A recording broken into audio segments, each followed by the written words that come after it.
Darnell Washington, tight end out of Georgia, finishes the Steelers pre-draft visits. Like today is the final day to host guys for pre-draft visits. Yesterday, they brought in a couple of big names. Broderick Jones was one of them. Darnell Washington, I think, stood out amongst any. Tight end, 6'7" out of Georgia. Dude's an absolute monster. Expected to go anywhere from the middle of the first round to maybe the middle of the second round. Interesting name, I'd say, to say the least, because the Pittsburgh Steelers, yeah, they should be doing their homework on Darnell Washington. The guy's a monster, but they also re-signed Zach Gentry. They have Connor Hayward and they have Pat Freiermuth. It's a very, it brings up a lot of questions, I would say, when you bring a guy like that in. Yeah. You cannot at all deny the talent. This guy can block, he can run, he can catch. There's pretty much nothing he can't do at the tight end position. Yep. But do you need a tight end? And it's just the, need versus best player available thing. The other thing is, where is he kind of projected to get? Because you don't think it's a pick at 17, right? It'd be a 32. Nah, yeah, I'd say it's 30. If they go 17 with a tight end, that's just right. Questionable. But I think if he slides to 32, that's a decision that you could have, or a conversation that you could have depending on who's there. Is there a corner? Is your guy Keely Ringo still there? Is Tyreek Stevenson still on the board? Is Darnell Wright still there? Who did you pick at 17? A lot of questions, right? Did Jordan Addison slide? Did Josh Downs slide? Did Zay Flowers slide? A lot of questions. But I still in the grand scheme of all those guys, don't you think that Darnell Washington might be better than some of the names? I think he's better than most of the names I just mentioned. And if you're the Pittsburgh Steelers, you're just thinking, well, he's head and shoulders. You want to know what a quarterback's best friend is? A tight end. That has always been true in the NFL. So you might, but it's 4 tight ends, too many tight ends. Yeah, and I was going to say Darnell Washington might be better than all of them that the Steelers he's definitely have. That's the thing, is you're going to add such controversy to the Pat Freiermuth saga in Pittsburgh that you're just like they'd both have to be on the field at all times. Right. Or you're trading Pat Freiermuth, or yeah, or you're trading Pat Freiermuth. I also do wonder if this is kind of misdirection. Like if they're thinking about trading back with 32 or something like that, and they're trying to show the league like, ooh, look, we're going after Darnell Washington. We're interested. We're going to snatch him up before you guys want him.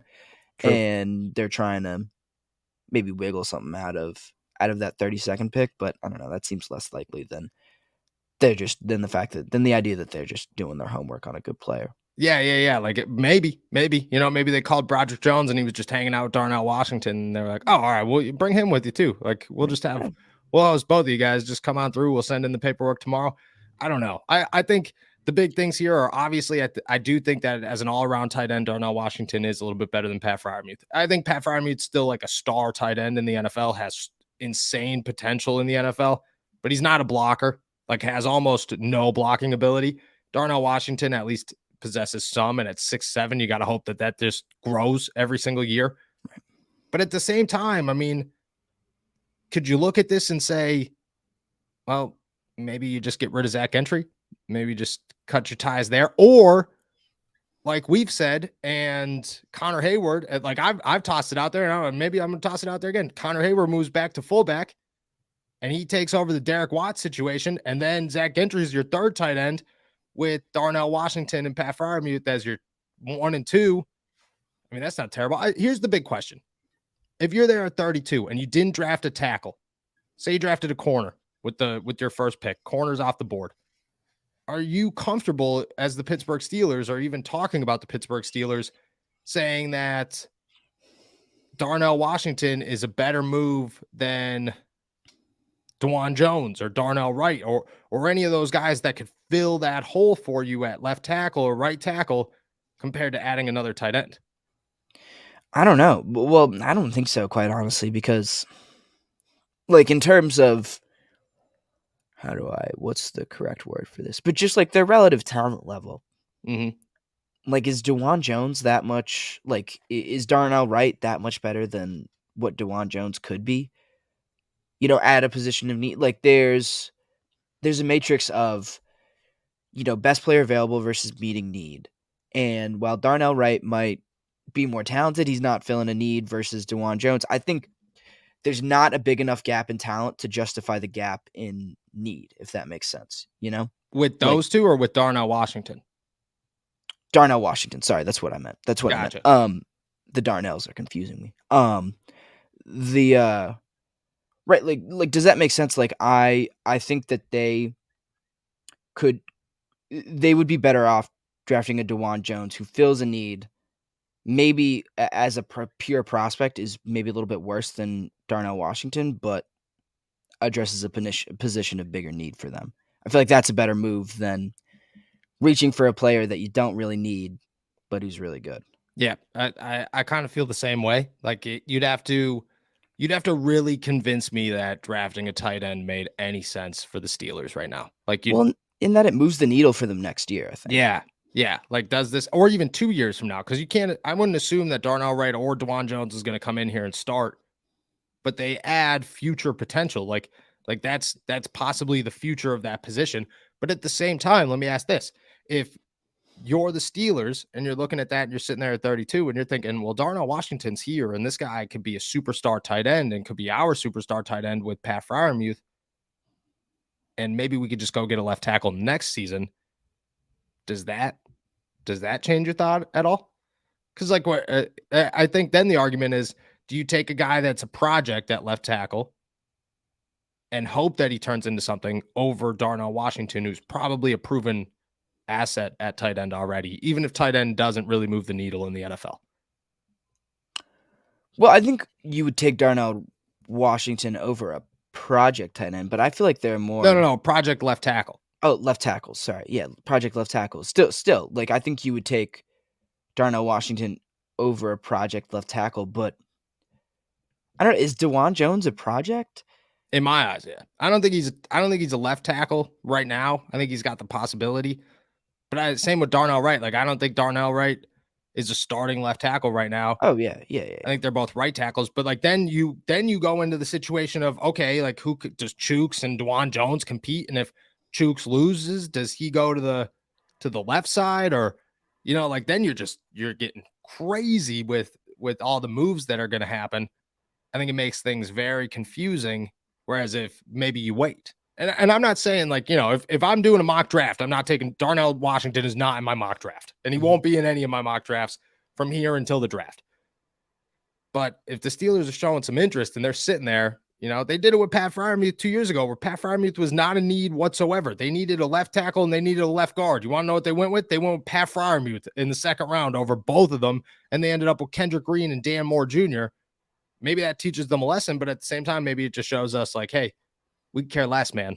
If the Darnell Washington's there, we're going to take him because, Kenny Pickett needs a tight end, needs another tight end. We need to throw screens to somebody that's not Zach Gentry. Yeah. I don't know.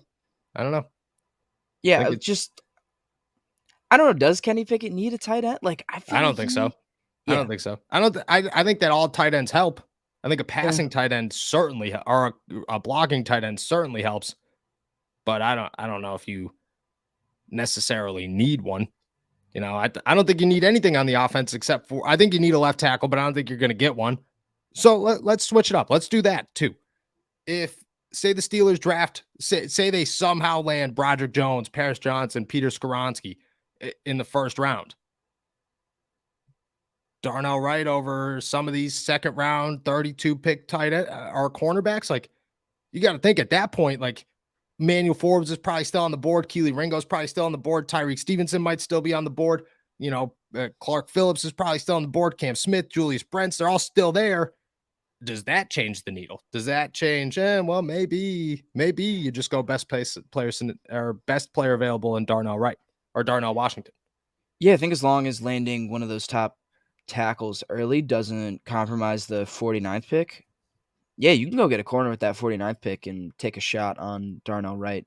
Or Darnell. I know. Darnell Too many Darnells. Too many Darnells with almost the same last name. It's just not even. Too many Darnell W's out there. Yeah.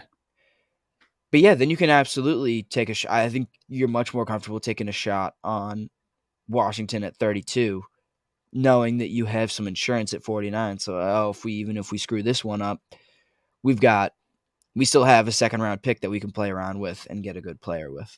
I think so too. I think that changes a lot of things, especially because they love Keely Ringo the way that we've seen them love Keely Ringo. And I don't think Keely Ringo is the 32nd pick in the draft.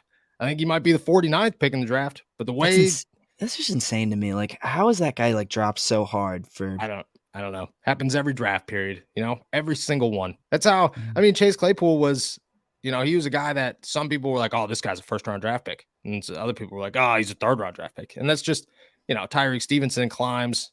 Julius Brents. I mean, we were at the Senior Bowl being like Julius Brents might be the first pick in the draft. Like he could be 17. Just I don't know. I don't know how it all works. I don't know how the evaluations break things down, but Keely Ringo slide, and I think definitely benefits the Pittsburgh Steelers because they could just, even at that point, like if he's there and you go Washington at 32, and then like by 40, you're like, well, we should probably go get him. What are you giving up to move up 9 picks? Nothing. You're giving up 49 and maybe like a 4th or a 5th round pick next year, which the Steelers toss around like crazy. Like they could care less about 4th and 5th round picks. I think maybe that moves. I don't know. Very interesting name to come in here for a pre-draft visit. Somebody that I would keep your eye on if I'm a Pittsburgh Steelers fan as we get closer to the NFL draft.